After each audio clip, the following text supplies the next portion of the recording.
Hello everyone, it's Carl here from Games, Brains and A Head-Banging Life, GBHBL.com. I'm very pleased to be talking with Daniel Hannesson of eclectic, progressive, very, very unique, extravagant, dare I say, progressive death metal band cult of Lilith. Daniel, it's a pleasure to speak with you. How are you doing? Hey, I'm doing great, man. Likewise. Cool, cool, cool. How have you been coping then? The elephant in the room. How have you been coping over the last few months? What with, what's been going on, the worldwide pandemic? I mean, it sucks. Of course it sucks. And we haven't been hit as bad by it as maybe some other countries. So it's been pretty minuscule in Iceland. There were some restrictions and stuff. Only so many people could enter the grocery store. We haven't really gone into a full lockdown or quarantine where people just stay inside. And generally Icelandic, maybe except for in the summer, but generally Icelandic people are kind of quarantine themselves anyway. So, it hasn't made a huge difference. We're pretty lucky in regards of that, being such an isolated island, so. Interesting, you're right. As we were talking, I was thinking, yeah, we hear statistics of every country. Never see anything about Iceland. Yeah, it's not too bad here. So it hasn't massively disrupted your life day to day then? Not really. I was worried about it at first, that, what's going to happen am I going to lose my job? You get all these worries about things, so many unknowns. But no, it hasn't disrupted it too much, honestly. What about its impact on the band? Well, the thing is, since I actually released the EP 4 years ago, and there wasn't any touring with the EP, it was just local gigs and stuff. It hasn't made a huge impact yet. I mean, of course, preferably we would want to be touring right away for this album to promote it, but it's kind of just more of the same from before, So, but hopefully we'll get to start touring in early 2021. We're in talks with a booking agent, and hopefully just things will return to normal sooner rather than later. That's all you can hope. That's all you can wish for, and it's all the rest any of us can do, which is just sit and wait. Yeah, exactly. Well, of course, during this period, and for the last couple of months, I guess longer as well, you've been working hard to prepare for the release of your debut album, Mara, September 4th, via Metal Blade. Are you kind of chomping at the bit to get this out? Oh, yeah, definitely. Man, we've been waiting. We've been sitting on this material for a while now. Yeah? Because it all just took a while looking for labels and negotiating and all that. So when the album comes out in September, it will actually have been a year since it was completed almost. Oh my. So Yeah. Are you at this stage where you're kind of sick to death of it, or do you still get excited? Well, it's kind of revitalized now when everything's coming out and you're seeing reactions and stuff. But yeah, it goes up and down, kind of, it's really old to me, the material, but it's still so much fun to see people's reactions and finally being able to reveal the hard work we put into it. Yeah, and you're kind of getting to do that bit by bit. As of the time of recording, you've dropped two singles, Cosmic Maelstrom and Purple Tide, and the reaction to them has been phenomenal. Yeah. Yet there's still so much more to come in regards to what the album holds. Are you surprised by perhaps the phenomenal reaction? I guess I'm surprised at how many people it's reaching right away. I being a part of Metal Blade is such a huge thing, so I didn't doubt that we would get some audience through them. But man, yeah, it's definitely exceeded our expectations, how many people are checking it out, and just the overwhelming positive reactions to it. We were maybe expecting it to be a little more polarizing, but it's been very highly positive so far. So we're thankful for that, and just Metal Blade, they're doing such a great job for us. We feel like we are being very well taken care of there. That's good. That's good. And do you find yourself paying loads of attention to comments and reviews and just general fan feedback, whether it be on your Facebook, YouTube, stuff like that? Yeah, I definitely check. Yeah, for sure. And even if it's negative comments, it doesn't bother me at all. You know, people like different things, so I'm not bothered in the least bit by it. Of course, you can't please everyone, you know. Of course, of course. And the origins of Cult of Lilith dates back to 2015, with you as the sole member. Was the plan back then always to turn it into a full-fledged band? Yeah, it was always the plan. I wanted from the beginning. I've been searching for members for a long time, and it's hard anywhere to find members that are willing to put so much ambition and time into a project like this. Let alone here in Iceland, very isolated, small country, you know. And so I decided to release that EP, record it and release it pretty much by myself. I had the help of a vocalist here and a studio session drummer from Italy.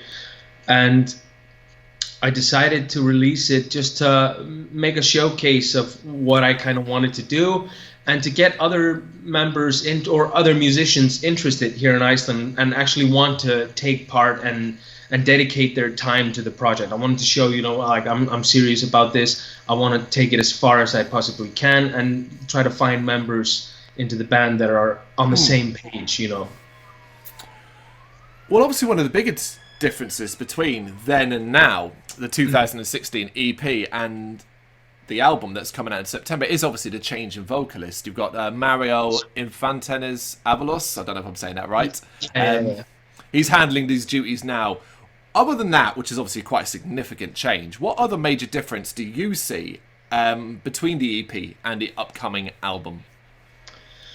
So, I mean, yeah, a big difference is just having a full lineup of band members that are all completely dedicated to this project, you know, and they're all extremely talented. So I'm very thankful for that. And it's also just the EP, the recording of the EP, the process of it was such a huge learning curve for me. I learned from a lot of mistakes that I made during the recording of that EP. And also just refining my skills at writing songs, you know. So yeah, just a huge leap forward, I would say there.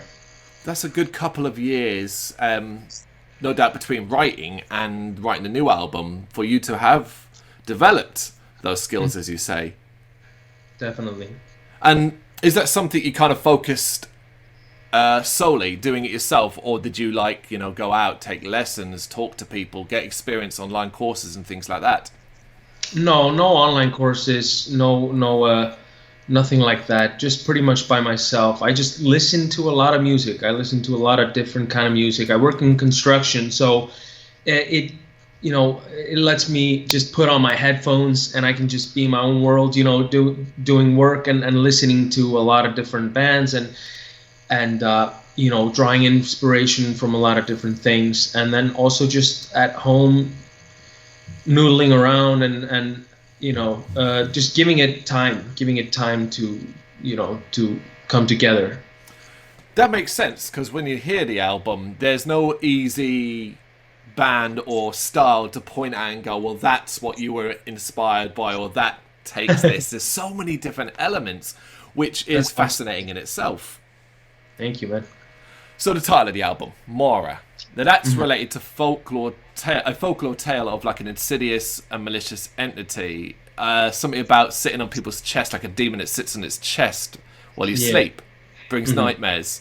Now I have to ask, is that something you have actually experienced, or is it just something that fascinates you? Both. It fascinates me for sure, and I have experienced sleep paralysis where, my mind is awake, but my body is asleep. And it was extremely uncomfortable. I didn't sense an entity like some people tend to do during sleep paralysis, but it just felt like I was paralyzed, and locked inside my body, and it was very uncomfortable. But yeah, I've learned some breathing techniques that you do when you get into sleep paralysis like that. So that you start breathing rapidly and your body wakes up immediately. So yeah, it's happened to me, and it's just fascinating. Folklore generally, I think, is very fascinating, and mythology as well, especially dark things like that with malicious entities and stuff, has always fascinated me. Well, yeah, just cursory research on the band suggests, and you can correct me if I'm wrong here, is it right to say that Cult of Lilith as an entity, the unit, is predominantly rooted in dark mythology? For sure, absolutely. I've always been fascinated by like the occult and macabre things and horror movies and stuff like that from a very young age. And just, sorry about that. Yeah, just so that, yeah, my cats are always running around here. I got two myself. Really? I got two as well. Yeah, they're fun. But where was I? Yeah, so things like that, with what was I saying, with horror movies and the occult. So I always had the idea, like, I want to do a band that's called Cult of something, and it's many years ago that I wanted to do that, probably like when I was 15 or something. So that's like 18 years ago or something. I always wanted to name it Cult of something, and I stumbled upon Lilith sometime, and I just started reading about her, and she was just such a perfect candidate to have this cult of worshippers around her. Oh yeah, it really does make sense. It's not a well-known character, as it were.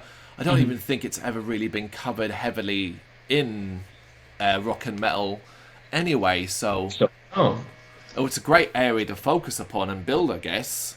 Yeah.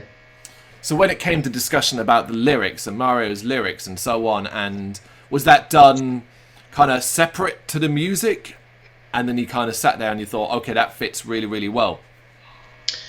It was mostly up to him. Like I had one idea. Like I put working titles on the songs, and sometimes that inspired the lyrics for the song. Because when I'm writing it, I'm thinking like, what sort of feeling does this evoke? So I try to name the working title something like that. And some of it was inspired by that with the lyrics, and some of it not. It was mostly just him feeling out the, what he felt for the song. So, something like that. Yeah. Oh, so you've got an incredible level of trust then with each other to kind of just leave Mario to do that. Yeah, for sure, man. Yeah, and he did a great job too. So. Well, yeah. I mean, that comes across not just as a unit, but also the descriptive style that clearly comes through particular tracks. There's a quite heavy reference towards guilt as well, isn't there? Yes, yeah. Guilt and burden, and yeah. Yeah, and you talked about some of the other inspirations in mythology, but you've also been inspired by kind of video games, right? I play a lot of video games. That is more our vocalist. Like he is inspired by video games, and that's why one of the songs he named "Enter the Mancubus," which was based off of like he thought that when he heard it, it reminded him instantly of Doom, and he played that game a lot as a kid. So yeah, that was inspired by a video game at least. I am as well of some soundtracks and stuff. Definitely like some original soundtracks in video games. Like I see you have the mushroom there from Mario, Toad. Yeah. So I mean that music is incredible. I wouldn't say it's a direct influence on the band per se, but also Nobuo Uematsu, who did the Final Fantasy soundtracks, I think is absolutely amazing. So there's a lot of killer soundtracks for video games and movies as well. Like I'm actually inspired by some OSTs for movies. You are right. From what I get, what you're saying is that you love that stuff, but it doesn't necessarily directly influence the band and the style of music. But do you ever find where you're sitting there thinking, oh, okay, this is creeping in here and there, and I don't mean it to, and you have to scale it back? Oh, like influences? Yeah. Sometimes I'm like, oh shit, like I don't realize until afterwards where I'm like, oh, maybe this is too similar to this or something, but mostly not really. I pick up on techniques and stuff from other musicians because I'm self-taught as a guitarist, so I just learned a lot of songs from other bands that I really liked, and and just picked up on techniques that they used and stuff, but definitely tried to do things my own way. It's hard to pinpoint like what you're influenced by as well, because when you're writing, you just feel like, oh yeah, this makes sense to me, you know, and it just kind of clicks. And I bet it's just a lot of different influences that are kind of in your subconscious, you know, why it works like that. It's so there might be some things that are a bit similar to some songs that I don't even realize, you know. It makes sense that it's in your subconscious and it's more for someone else to pick apart rather than you. Yeah. When it came to then the concept of Mara and stuff like that, did you do a lot of research in regards to reading up, watching? Like, for example, it's a bit of a glossy Hollywood film, but there was one a couple of years ago called Mara, which is obviously, really? yeah. Oh yeah, I think I remember something faintly about that. I think it was Olga Kurylenko or something, the actress. I haven't seen it though. It's well, I didn't really like it, but it's got that. Okay. You kind of want to touch upon a subject like that, and you want it to be a bit grimy and a bit dirty. It's got that Hollywood gloss over it, so that kind of ruins the feel. So, what about you? What did you do a lot of reading up, that kind of thing? For what, the Mara concept? We were thinking like, oh, what should we name this album? Because it's not a concept album, you know. And I can't remember, you know, it's not a strict concept album. There are some reoccurring themes and stuff, but you know, so we wanted something that would make sense for the whole piece collectively, but it has to be a little bit vague, you know, and I think we found the perfect thing really. But I can't remember what influenced that. I think it might have been the painting by Henry Fuseli, I think his name is, where it's that entity that's sitting on top of the chest of a sleeping person. And that was like in the back of my mind or something. And we were just really fascinated by dreams as well, you know, nightmares and dreams and stuff. And it's a thing we explore also with potential lyrics. So yeah, it just kind of gravitated towards that. It seems to all work so perfectly together. You say whatever, it may not be a concept album, but you'd already previously described the lyrics being the equivalent of Mario's nightmares, and then you've got that. You creating without meaning to a visual image in the head of what the overarching picture is. That's awesome, man. Yeah, it's great to hear. So after the album, and bear in mind as the time recording, we are still a few weeks away, so plenty more to enjoy before that. What plans kind of do you have in the work that you can potentially talk about, aside from wanting to get out live, really, which we already talked about at the start? Yeah. Well, so the plans are, you know, we just want to play some local gigs here just to warm up, and we'll see how it goes with the tours and that. But aside from that, like you said, just to kind of use the time, the dead time we have right now, while this pandemic is still going on, to write new material and to work on some new stuff. You know, it's the perfect time to do that, just to be more prepared for the next release and not have it be so long until the next release is ready. So hopefully we'll be looking at another record in like 2 years or so. That's the ideal time frame, I would say. Well, it helps as well, as you already said, that you've had this written a bit and sitting on this for almost a year. Yep. So whereas it's going to feel brand new for us, it's, you know, a year for you. So of course you'd ought to be working on new stuff. Yep. What about promoting the band, so to speak, getting online with social media? Is that something you enjoy? It's not like my strong suit, but I do try to do it. I do try to network a bit.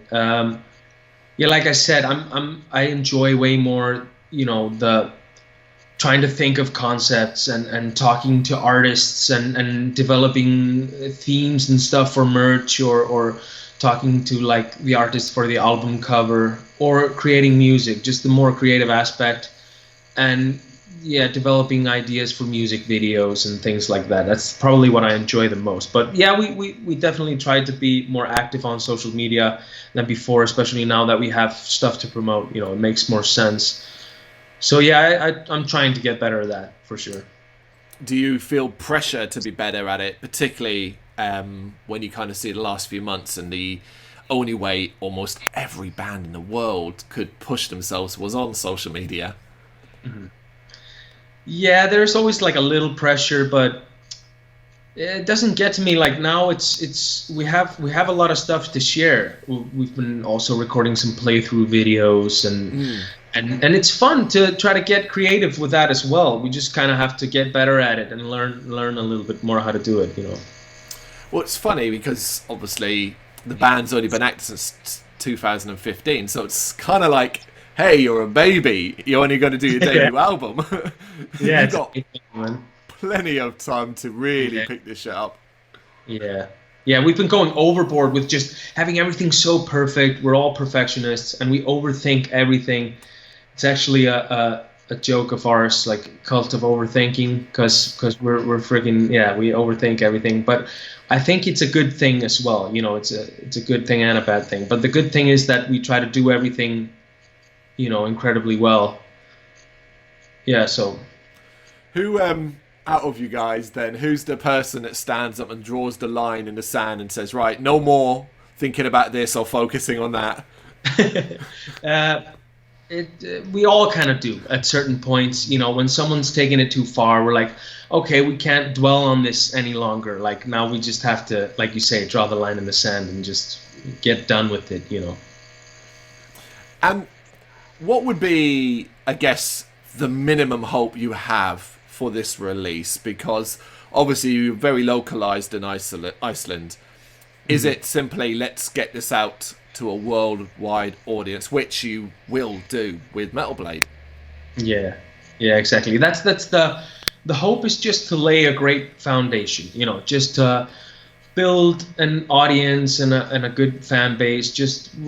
We have realistic expectations for it, and it's already pretty much exceeding it, so I think that, just to build a good foundation, put in the work to get ourselves in people's screens and stuff, and then for the next record maybe build up more hype, and it's just that snowball effect is what we're hoping for. You're very, very humble when you come to that, and you're very rooted in reality, which is even more important. The score with the music industry as a whole.